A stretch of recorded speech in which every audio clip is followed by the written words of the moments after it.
Hey, everybody, it's Eric alongside Rod live to talk about MSU's escape from Happy Valley with a win over the Nittany Lions at Penn State, 76-72. This is a game that MSU looked to be in control of early in the first half and the second half, but both times Penn State turned a 10-point deficit into leads with big runs behind a rash of Michigan State turnovers, which was certainly the we'll talk about it going forward here a little bit. At halftime, Michigan State managed to carve into the Penn State lead to only be down 36-33. Got a quick 10-point lead in the second half. Looked like things were going to be okay, 51-41. Then you gave it all back right away in just a few minutes. Behind a bunch of turnovers and some bad defense. From there, it was really pretty much a dogfight all the way back to the end, with back and forth Michigan State having a little just too much at the end and winning time and securing the win at the free throw line. I think one thing we didn't anticipate, I don't remember talking about this or even anticipating at all, was the insertion of Devin McGlockton into the starting spot at shooting guard. And boy, did he deliver. He might not have been happy with the 1 assist and 3 turnover line, but he was 8 for 10 from the field, 5 for 5 from 3, hit both his free throws, finished with 23 points. I'm pretty sure that wasn't anyone's bingo card. He's hit as many points this game as he did the entire season up to that point. So I don't know where you want to start. Maybe the reason this game was close was the 17-9 edge in turnovers for Penn State, a 23-4 edge in points off turnovers, which almost completely negated Michigan State's blistering 56% from 3 today. So where do you want to start, Rod? Let's not start with the negative. I'll start with the positive first, and then we'll get all over the negative. The positive, really, I'm not going to say it begins and ends with Devin McGlockton because there were some other guys. I thought Jordan Scott played well. But, man, it's hardly an exaggeration to say without him, they don't come close to winning this one. Not just the raw numbers, but he delivered in the clutch. He hit the 3 to give them the lead, which they never surrendered at that point. They were down 67-66. He hits a 3 to put them up 69-67. So the old win the race to 69 held true again by virtue of Devin McGlockton 3. And then, frankly, he hit with 8 seconds to go. He buries 2 free throws that turn a 2-point game into a 2-possession game, and that clinched it. That put it away. So if he had only hit one of those, or God help us, neither of them, I don't know what happens. Yeah. So huge all game long. I thought he was their best defensive guard on a day, with some credit to, I thought Jordan Scott was good again too. I did not think Jeremy Fears was good. He delivered. Now here's my question. You're right. We did not see that coming.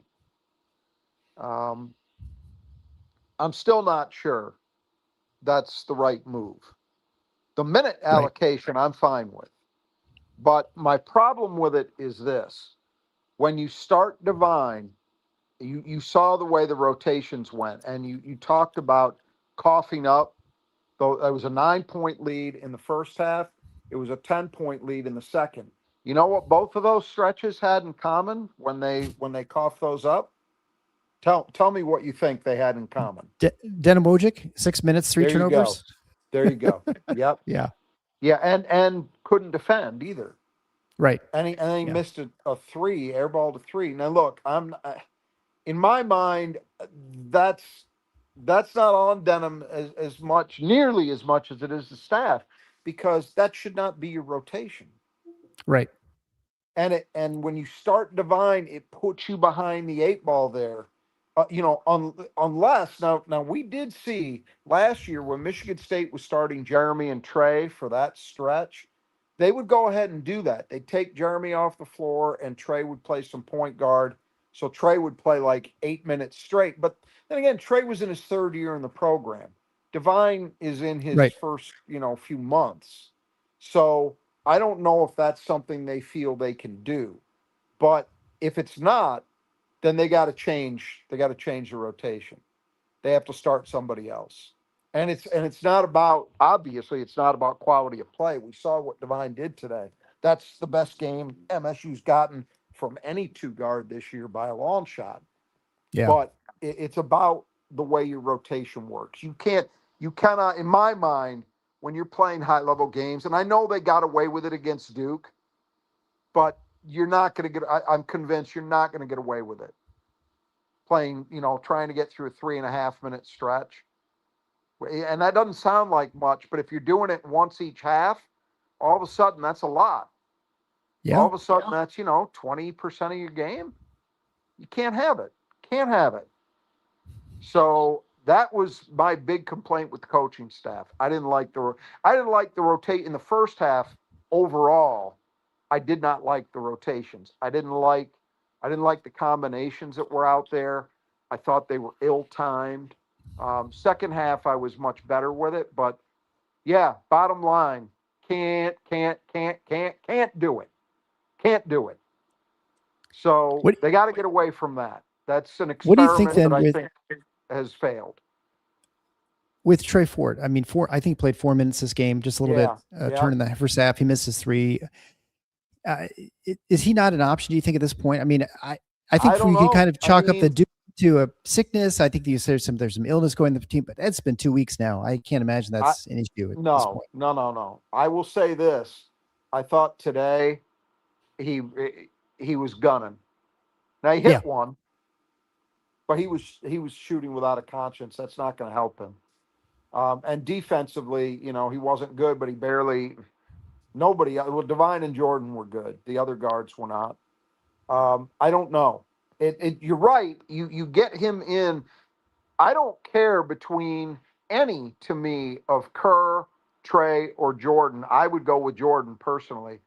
Uh, could start at the two, and I think it's fine. That solves your problem.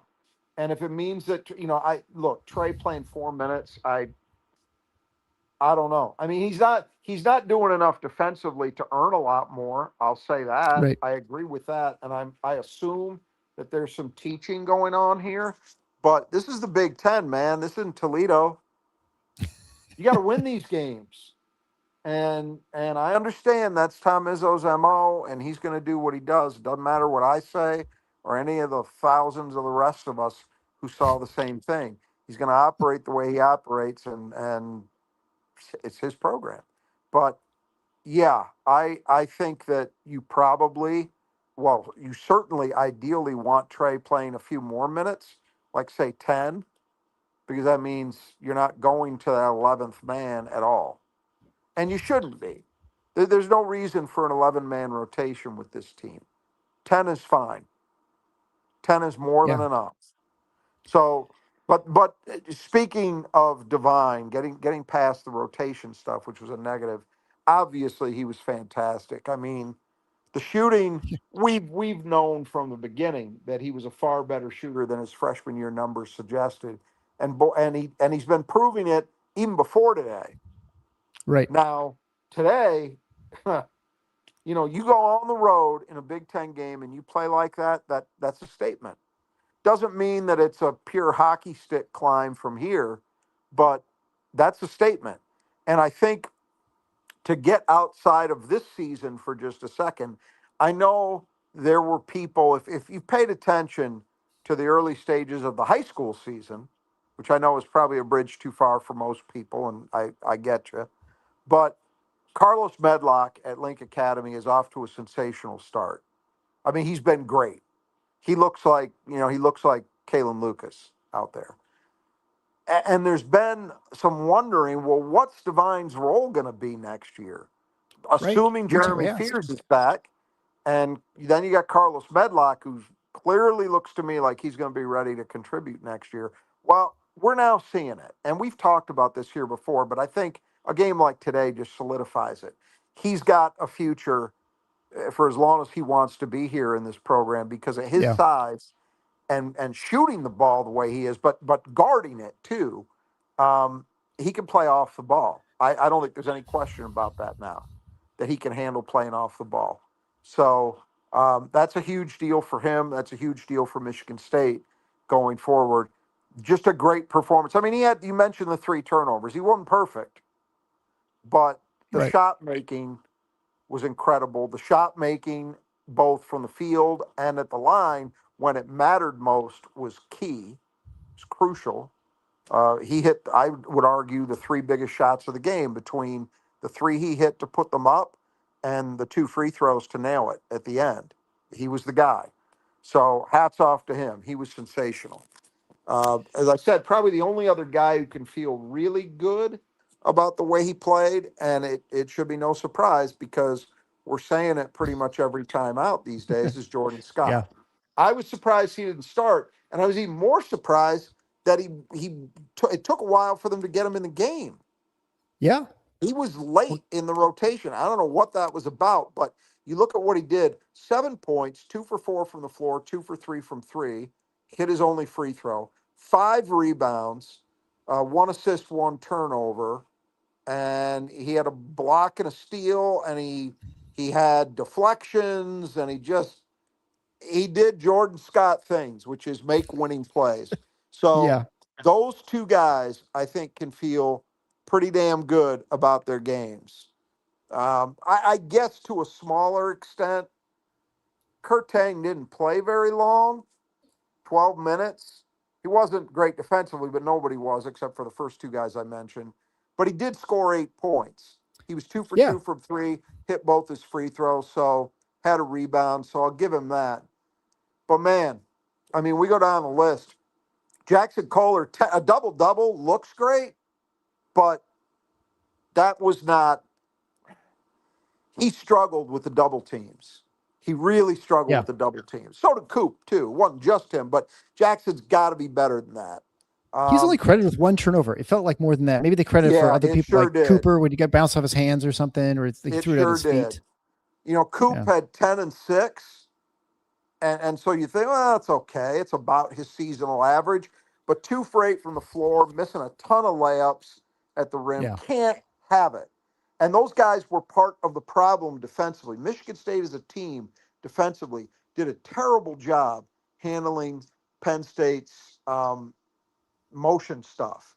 And Penn State was really good with it. I mean, this was a very different looking team, which is not a shocker, than they were in Bloomington the other night. But Michigan State defensively, we've talked all year about how early they've had this level of connection, right?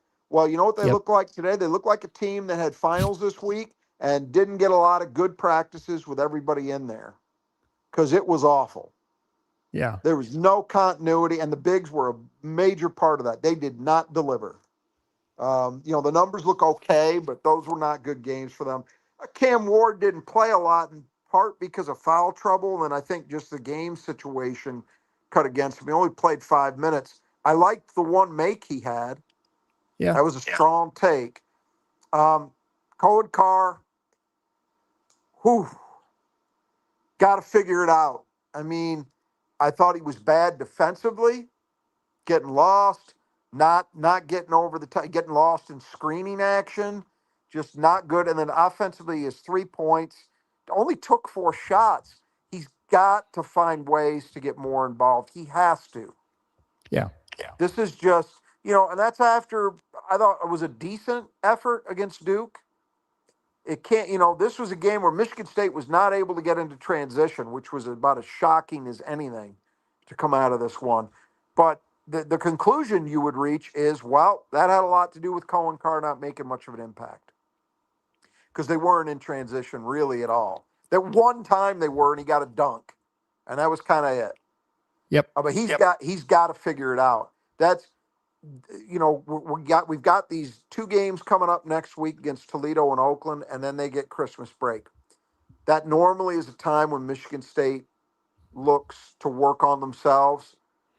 Right now, in my opinion, the biggest issue is not the 2 guard anymore. And I'm not even saying that because Divine's coming off a great game. I'm just saying it's been eclipsed, regardless of that, by got to find a way to get Cohen Carr going consistently. Have to. That's a big deal. You cannot have him putting up whatever he had, 3 and 4 today. That's not going to get it done. And Jeremy, I thought, 9 assists looks good, but 3 turnovers, 8 points, struggling to finish, coming off the heels of that 0 for 10 against Duke from the floor, where he played a great floor game. He just didn't shoot well. He didn't shoot the ball nearly as much today, but there were a couple of those misses that were not good misses. I mean, there was one at the rim that he just shot over the rim. No excuse. So not a good game from him. He got outplayed by a freshman. That's not acceptable. And I'm saying that this is a very high standard for Jeremy Fears because he has played as one of the elite point guards in the country. So that's the standard. And he was way short of that today. Anybody else? We talked about Denham. Jesse McCullough didn't play a lot. He had 10 minutes, 2 points, 1 rebound. It was offensive. I thought he looked okay in there. Probably, honestly, the way Coop and Jackson were playing, probably deserved more minutes. He and Cam both. They didn't get him, but I'll bet you if it happens that way against Toledo, he will. Because those guys just did not deliver at the level they need to. So that's the individual stuff. On a macro team basis, I think an easy way to sum this game up is, and it's a little bit broad, but it's pretty close.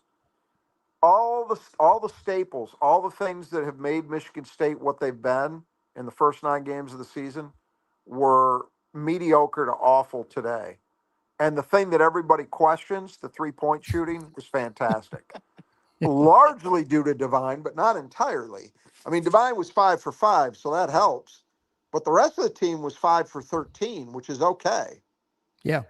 So even if you take him away, I mean, Kerr was 2 for 3, Jordan was 2 for 2, Jordan was 2 for 3, Fort was 1 for 3, McCullough and Wojcik each missed a 3. Carr missed a 3, Fierce missed a 3, Kohler missed a 3. That's another thing. Jackson Kohler only getting 1 attempt from 3. That's, that's part Jackson, part what they're running. They got to figure it out because, Duke shut them down in the second half, didn't give Jackson any looks. And I think it's time Michigan State has to adjust to teams playing pick and roll a little differently and not letting Jacks just easily get to the pick and pop opportunities. Mm-hmm. They got to figure it out, whether it's, this is the one thing people have compared him to Joey Hauser, but one big difference. You used to see Joey Hauser shoot threes very well coming off picks. We haven't seen Jackson do that. And I don't know whether that's something that maybe they'll try, whether that's something he's capable of. We've never really seen him do it, right? He's strictly been a pick and pop or a kick out 3 shooter. And right now, the last game and a half, those opportunities have not been there, and they need to be. MSU needs Jackson Kohler taking threes. So it didn't cost them today, obviously, with the way they shot, but you know what I'm saying. He's their best 3-point shooter right now, statistically, and I would say maybe Divine passed him today. I don't know. But vibes-wise, for sure, he's in the high 40s. So they need more than 1 attempt out there from him. But I thought that was kind of the story of the game, right? All the things they've done well, they didn't do well today. And the thing that they've struggled in occasionally, they were great. And it also continues the trend of them shooting threes exceptionally well away from Breslin. So weird. So weird. Yeah, it is weird, and I don't have an explanation for it. But to date, that form has held. So, the turnovers were grotesque. That was just awful, and it was team wide, man. It wasn't like the Duke game. You could get down on Coop a little bit because I didn't think he handled their ball pressure very well. But this was just up and down. Up and down the lineup. Guys making weird decisions. Penn State was really aggressive defensively in the half court. So give them some credit for making Michigan State uncomfortable, but come on. We talked about it. You got to be strong with the ball. They were anything but strong with the ball. And then Penn State scores, as you said, 23 points off those 17 turnovers. That's how they stayed in the game. Yeah. That's how they outscore you in points in the paint because they're getting layups at the other end. It was part of it. So that was really discouraging. The rebounding story, it looks better than I thought it did. It looks better. It was better than it felt. I guess that's how I'd put it. So what they end up, they missed 28 They're almost shots 40% offensive rebounding rate. Yeah, it did not feel anything close to that. No, I agree. And Penn State, on the other hand, had, what were they? They were 9 for 30. 23%. Yeah, the numbers sound great, don't they? But It did second chance not feel points, that way. 13-10. That was the key. 13, only 3-point edge Right, in second chance right. points. There you go. Exactly, exactly. They didn't, whatever edge they carved out, which I did not, so we talk about that with fast break points, right? We're like, well, that's subjectively kept, and that doesn't match up to the reality of what we just witnessed. These are accurate numbers, I'm sure, but boy, it does not match up to the way that game felt at all on the boards. And then, the other staple was defense. I mean, the connectivity was gone. Penn State just kept picking slips, getting lost on it. Frankly, even down the stretch, when Michigan State kind of the last, I don't know, last 4 minutes and change, I think they Probably held right. them to Yeah. 5 points. But there were some good looks that Penn State just missed. That was Hmm. not stifling Michigan State defense the way we've seen it most of the year. So look, I mean, you could say, well, they were due one of these games, right? And that's probably true, but that's not the standard. You don't accept that. And Tom, I haven't heard any of the post game. I got to believe he was livid I with imagine what he so. saw, because all this talk, and I'm not blaming Jackson. I know Jackson believes it, and I know he's a high effort guy and he works and all of that. But all the talk about we're angry coming off Duke, we're going to clean stuff up. And Izzo said similar. He didn't go as far as Jax did, but he talked about, hey, we need to clean some stuff up. Well, they regressed. The areas where they struggled against Duke primarily, I thought was rebounding. I don't care. I mean, to me, the numbers lie here. They regressed on the boards. That's not a good rebounding team. The turnovers, terrible. The defense, which was pretty good against Duke, honestly, anything but today. So I don't know. They got to fly home and strap it on for Toledo on Tuesday, and then Oakland on Saturday, and then they get a break. So I guess you got to get through these two games before you can really start to work on yourself. But um, that was not a championship effort, and they're lucky they got away with it. Yeah, I think they're lucky they're in Penn State, playing Penn State on the road. I think in some ways, if you want to put a good put a nice look sheen to this game, they won a tight game at the end. They won a game where they had to make plays at the end. I mean, Yes, they yes. did. No, that's a worthwhile point. That's a Yeah. worthwhile So point. Absolutely. They made play. I mentioned Divine.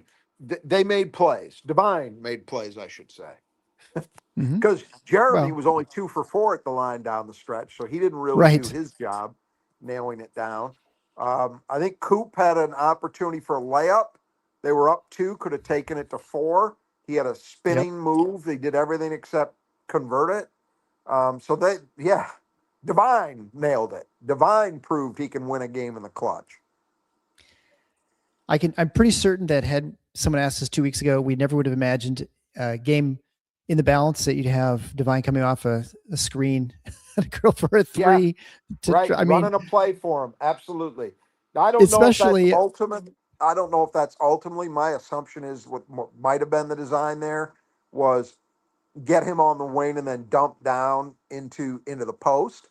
But when the guy is DeLeon was way late. They showed a great yeah. replay.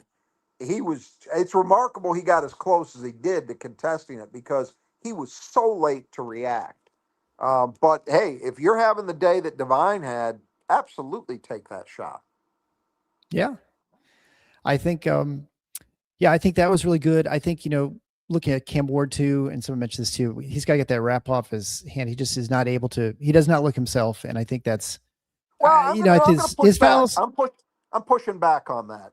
Okay. I thought the make he had looked very good. Izzo said he's looked much better in practice the last few days. They've changed the wrap. It's a different wrap than he wore against Duke. I thought the make that he had looked very good. Yep. Frankly, he didn't play enough to really see. Yeah, that's So true. the one bit of evidence we've got, I thought looked okay. But we got to see more. And then before we go forward, I think just another little quick discussion about the two. So, it is really tricky because if you want to try and put Devine at the 2, which, at this point it's hard to see not having him there, but you got to have him continue on. You just can't have Wojcik in. But there were times when Wojcik was on the floor. I think it was the first half, maybe it was the second. Wojcik is running the point, but Devine's still out there. I mean, I think you just have to bring someone else into 2, either Scott or and just have Devine switch from the 2 to 1. I don't see any other solution. I mean, I think I think the coaches, not that anyone looks past Penn State, but you go up against Penn State, you're going up against weaker opponent you should beat. You're up 10, you're kind of cruising twice, and they put Wojcik in, thinking, well, this is a good chance to kind of, test out this, and it just didn't work, and it almost blew up in their face.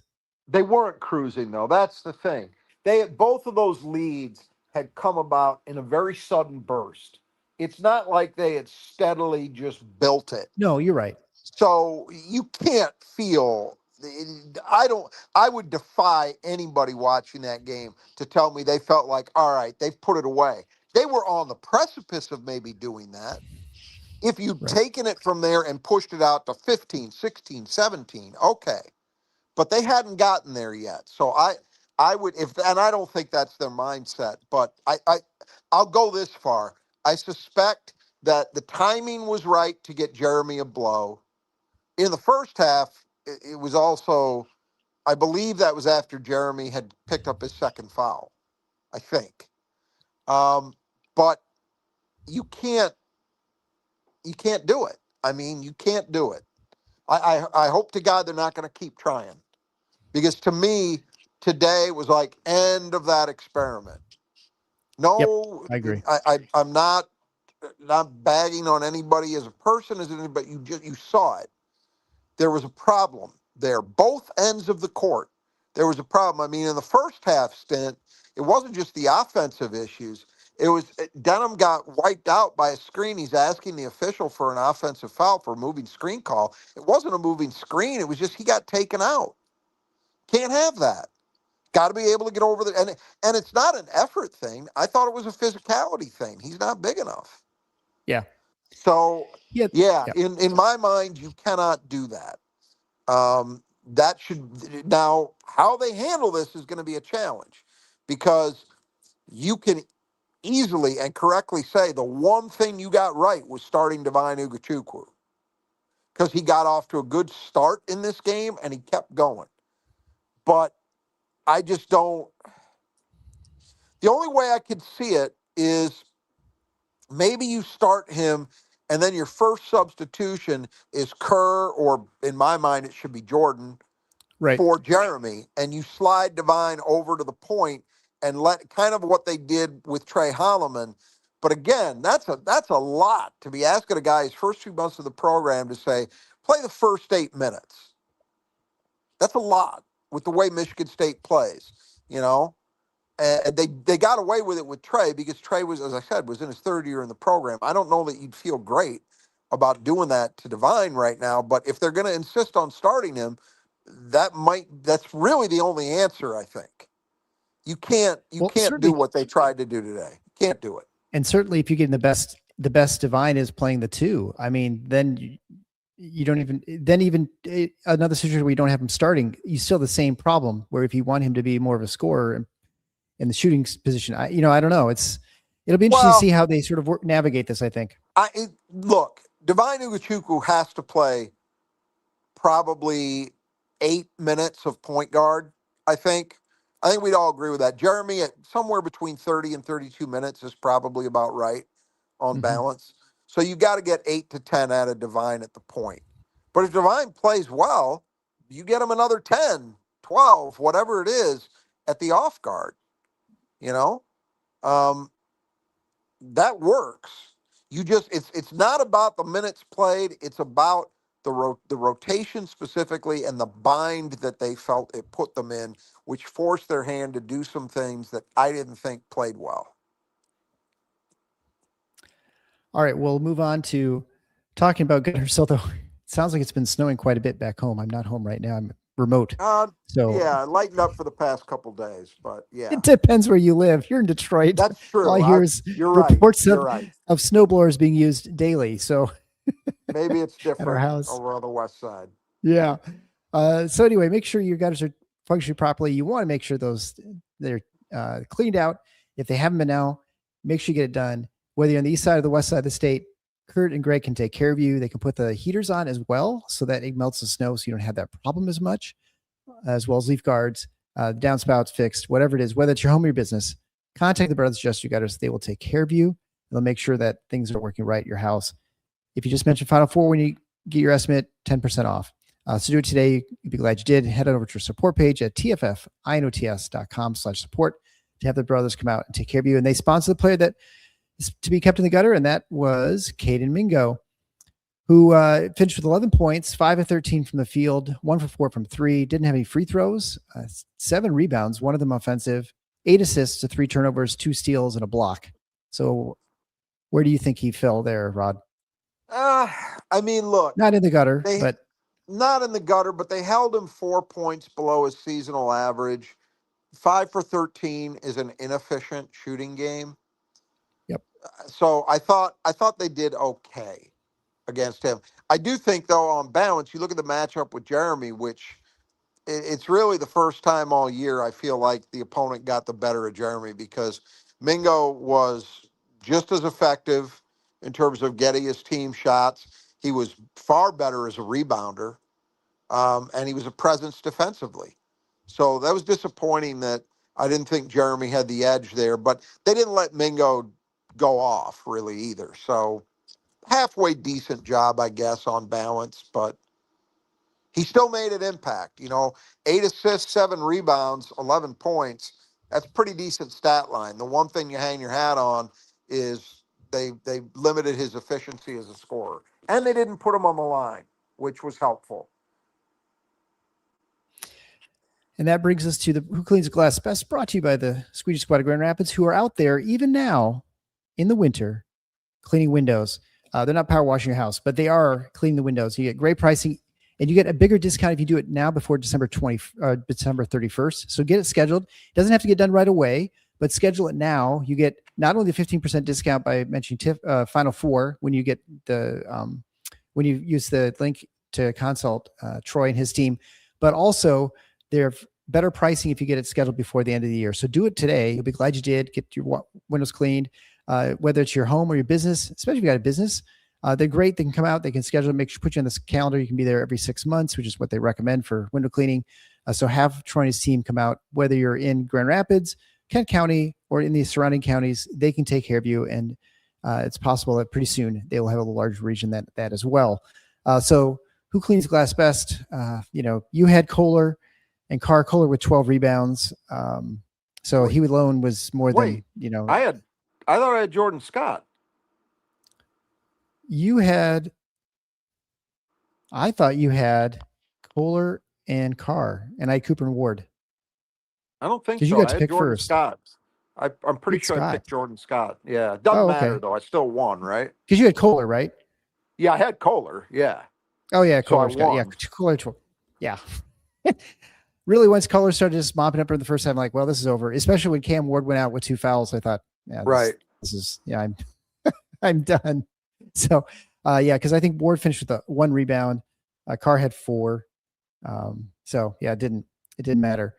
This is not surprising. I mean, that Kohler did so well, and especially after last game, you kind of thought he's going to come back and have a little bit bigger rebounding performance, which there we go. There it was.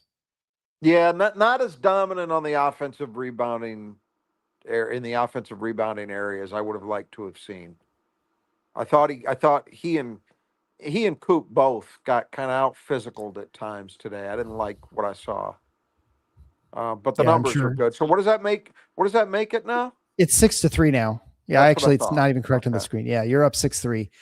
I'm gonna have to really start picking up here at the end. I just been caught a couple times, and that's all it takes. You can't let up in your defense at all. I'm just glad in advance that I have this to hang my hat on with, the stupid beat Rod contest coming, which I'm sure I'm going to regret. You look pretty good right now with your others with, let's see, you've got Minnesota, Washington, or Minnesota, Rutgers, and Penn State as the 3 worst teams. I think that's probably right. right. I had Purdue Purdue, Michigan State, Michigan is my top three. So Yeah. So it's the middle that I'm afraid. yes. I know I had Oregon in much better shape than what they've looked so far. Blah blah blah. But anyway, all's Yeah. well that Well, ends that's where well. you, I'm gonna clean the glass. yeah, I may have a basketball in my future on my head before you know it. So, all right. So that brings us, of course, to 5 Keys to Game brought to you Nudge Printing. Still plenty of time to get stuff for Christmas. Make sure you head on over now to nudgeprinting.com, or you just go to nudgeprinting.com/win. There you can enter for a free drawing for a Gruff Sparty North Face backpack. Retail value about $100. Cost you nothing, just an email address. Head on over there today or whenever. Get on that and for the drawing at the end of the month. Also, there's an opportunity to pick up your Christmas presents. Like I said, all kinds of great Spartan apparel. I'm actually not wearing one today, although this one feels kind of like the same sort of brand t-shirt that Nudge uses. High quality, super soft, very comfortable. At nudgeprinting.com, you get 20% off. You mentioned TIF Knots and the coupon code. So TFFINOTS, that's 20% discount code for a listener of the show. Everyone who gets our stuff, they say it's great. And you can do that at the win page or just the regular Nudge stuff. So the first key of the game was the road. This is actually Michigan State's first road game. Although they had on the screen, they had Michigan State's shooting performance both at home and then on the road. The road was like not technically road games like in an opponent's arena. It's not at home, which is basically the same thing at this point. But striking that they're so different. And then to form, Michigan State still played really, really good as shooting from three on the road. But I think considering the circumstances to come up with a win like that in a close game, one that you don't play great, I don't know. I mean, I think it was pretty good. It was good that it was a good first road game to have, I guess, an opportunity to get an easier road win. Okay. I will say that I think it was good to be in this kind of, especially coming off the Duke game, which was pretty much the same kind of game in terms of where the score was tight, inside the last 4 minutes. It's good to demonstrate that you can win one of those and to do so when you're not at home. That I'll go that far. But look, there's a variety of things at play here. I don't want to give Michigan State excuses. But as we know, this was finals week. It was not finals week for Penn State. So that means Michigan State had, I mean, they were talking about how there were practices that, guys were missing practices because they had finals. So the way they played is to some extent what you might expect out of a team that had a week that was very disjointed. It's easy for people to say, well, they had a week off. Maybe it's just they're just not sharp. Yeah, that's probably a factor too, but I think it was more than that. I think it was specifically that they didn't have coherent practices. But again, can't be an excuse because you're Michigan State and that's Penn State. Right. And it's not, if this was at West Lafayette, okay, fine. Crap performance, sure. But it wasn't. It was a Happy Valley. And then, to go along with that, and again, I don't want to buy into the excuses, but we've talked about it. That place is a morgue. And sometimes you have to find your own energy. Now, I did think whatever little bit of a crowd they had there, and they did have their students there, they tried to give them whatever energy they could. It's not a normal setting. So I guess that's a lot of jumbled thoughts I have there, but my bottom line is they got the win. That's what ultimately matters. They've got a lot to improve on. That was not a good performance. And even down the stretch, I'd say, yeah, they won the game at winning time, but it was one guy. Are you going to hang your hat on Divine Ugochukwu making plays for you at winning time, game in, game out? Not yet. I'm not prepared to say that. So even that, I think, I don't feel great. I don't feel great that Jeremy, who's been incredible from the line, was 2 for 4. I don't feel great that Carson Cooper is missing shots at the rim when they need buckets. I just don't feel great about any of that. So I don't know. I don't think they handled it the way they want to. Yeah. Well, and it's a different road environment than they're going to get later in the season. Like probably Nebraska would be the next big road game. Absolutely. Coming right up. Probably won't be any students there, but it probably won't matter. There won't is my be. guess. There won't be, but that's that is I've seen that team play recently. That is in my opinion, that is a team playing very well. They're facing Illinois tonight, this afternoon rather, in Champaign in about an hour from when we're recording this. And that's going to be a hell of a test, but that's a good team. And at home in that environment, yeah, it's going to be, you're ratcheting, even without students, you're ratcheting it up several levels from what they dealt with today. And just to make you feel better, you had Nebraska's 15th in the Beat Rod contest. Yeah, I'd revise that now. So the second key of the game was transition. Michigan State did not do anything here. There's a 12-4 edge for Penn State in this, which they destroyed Michigan State in the fast break. So give Penn State. I felt even a couple times with credit. Jeremy, just even will pull back even when he had some numbers. I don't know. It was weird.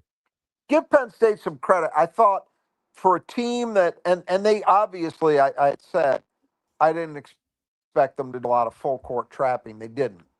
No. They were in effect trapping a lot in the half court between their doubling to the post and the hard edging that was really effective, I thought, in MSU's pick and roll game. I mean, they took Jeremy right out of it. So they were good there, but give Penn State credit for, despite how aggressively they played and with a young team, they did a very good job, I thought, of getting back. It's still incumbent upon Michigan State to find ways to create those opportunities, and they didn't. But I'll give Penn State at least some of the credit for that, because I thought they were pretty responsible and pretty together in the way they dealt with denying MSU's transition opportunities. Third key of the game was the glass. So we kind of went over this. Michigan State had a 40-27 rebounding advantage grossly, at 11-9 offensive rebounding edge to 39% to 23%. But the second chance points was not a huge advantage, 13-10. Yep. So they didn't get as much done there as you'd expect. Probably should have, that should have been a bigger margin because Penn State is not great. And they definitely out-touched them for a couple of those offensive rebounds, which were big. Yeah, I just disappointing. And I know the numbers look good, but I just feel like if you watch that game, you know what I'm talking about. Michigan State, and truthfully, the second chance points does tell part of that story, right? That only to have a 13-10 advantage, that's not great. That when you're coming in, you are one of the elite rebounding teams in America, and Penn State is the definition of mediocrity, or even a little less than that if you're looking at high major standards. So that was disappointing. Well, the fourth key of the game, I'm going to guess you're going to say they failed strong at the ball. Michigan State with 17 turnovers, giving up 23 points off those turnovers. Yeah, it was everybody. I mean, it was everybody from Fears on down. As we said, even Devine, for as great a game as he played, had 3 turnovers. They were just out of sync. And again, I don't want to – I always find it funny when – and fans do this. Sometimes coaches do it too, but fans definitely do, where it's all about what your team didn't do, and it's never about what the other team did to you, right? Right. Penn State, I thought, played a very good game defensively. I just mentioned it, right? I thought their hard hedging against MSU's pick and roll action was really good. I thought their doubling was effective. They were handsy without – Michigan State shot some free throws, but it wasn't crazy excessive, which sometimes you worry about. Like we said, they're a team that doesn't foul anybody. And really, I didn't think had shown to be a team that really brought, high-level Big Ten style physicality. Well, they did today, and I give them some credit for that. But you can't get around the fact that Michigan State was its own worst enemy in a lot of ways. Yeah, I think it's a little unfair when Mike Rhodes is kind of thrown in the bottom of the heap as far as coaches in the Big Ten. I think he's a pretty good coach. They've always seemed to be they seem to bring some good intensity, even when they may not have the talent on the floor. That's just my impression. His first 2 years, he made them competitive. They were a competitive team where he had to overhaul the roster from, if you remember, what's his name, Shrewsbury's last team was really good, NCAA tournament team. He had to basically overhaul the entire roster, and that's what he had to work with the last 2 years, a portal-heavy team that I thought was tough to play against. They're pretty good. This year, we talked about this in the preview, right? That it's obvious he's decided, okay, I don't want to live in the portal on an annual basis. So I'm gonna recruit. I'm gonna bring in freshmen. I'm probably gonna take some lumps, but this is how I'm gonna build my program. Now, again, he's got to keep those guys. He's got to retain them. But I'll tell you what, based on today, if I were a Penn State fan, I'd feel pretty good about my future. Yeah. Because there were a lot of freshmen out there playing well. Both those Penn State basketball fans. Thank you. Yeah. So, right. Yes, and I just correct the score for those you watch. I think it did anyway. And finally, the fifth key to the game is defensive intensity. Wow. This is, it's funny because I think at times they're really good, and then times they're just really bad. I mean, which I don't know I guess I don't know how you classify it. I suppose you'd say that's not a very good performance. You're only okay sometimes. Look, Penn State has shot the ball very well. We had said coming in, I think they were top 60, top 70 offense.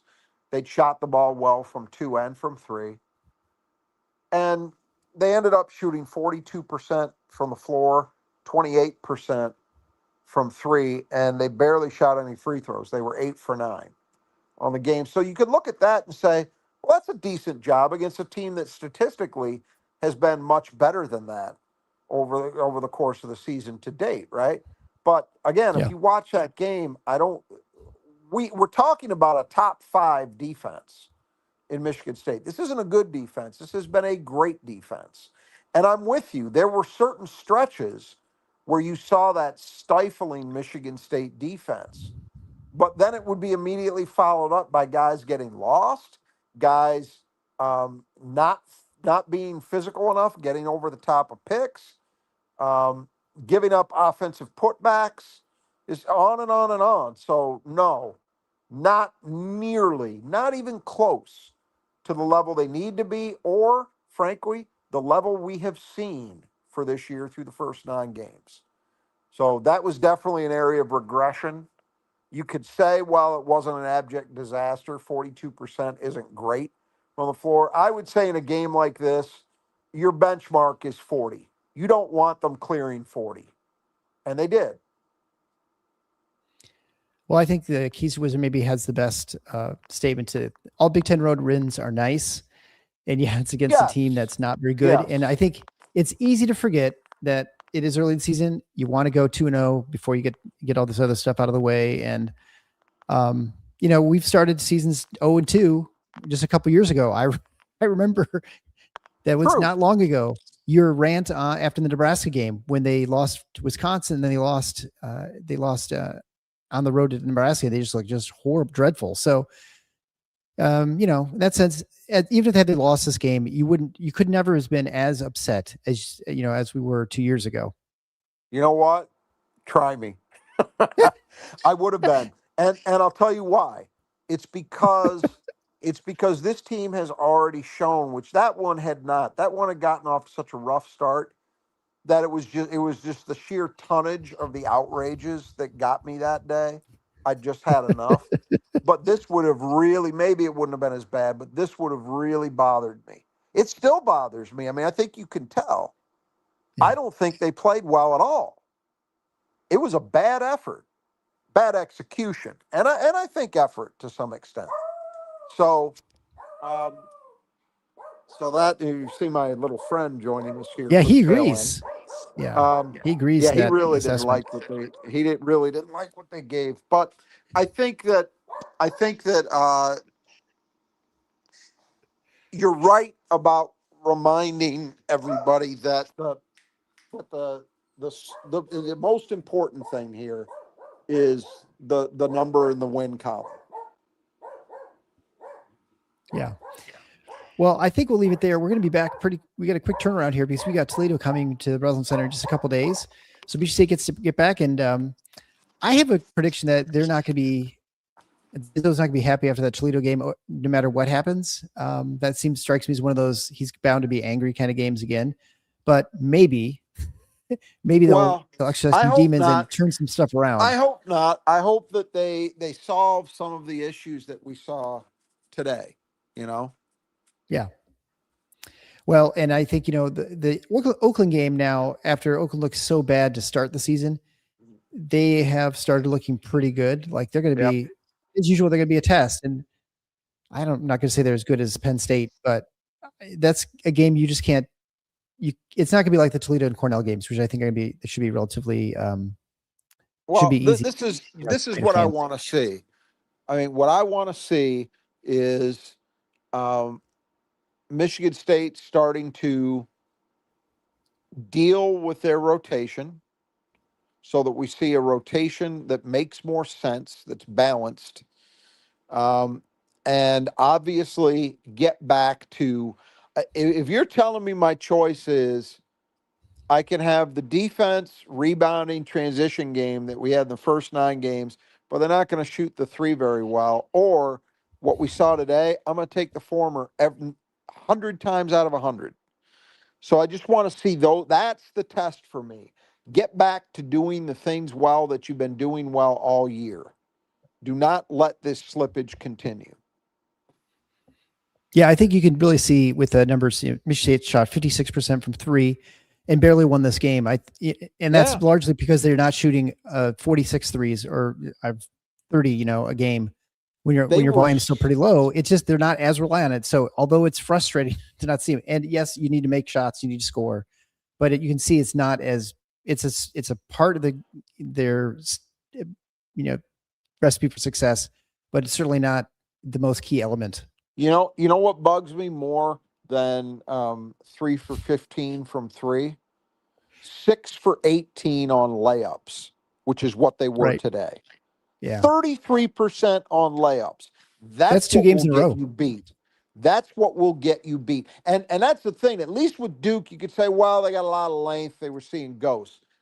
Penn State does have length, but we talked about it. That is a team where rim protection has been virtually non-existent. Yeah. So come on. All right. Well, we'll be back in just a couple of days with the pregame for Toledo. And so until then, the Final Four is not on the schedule. Go Green.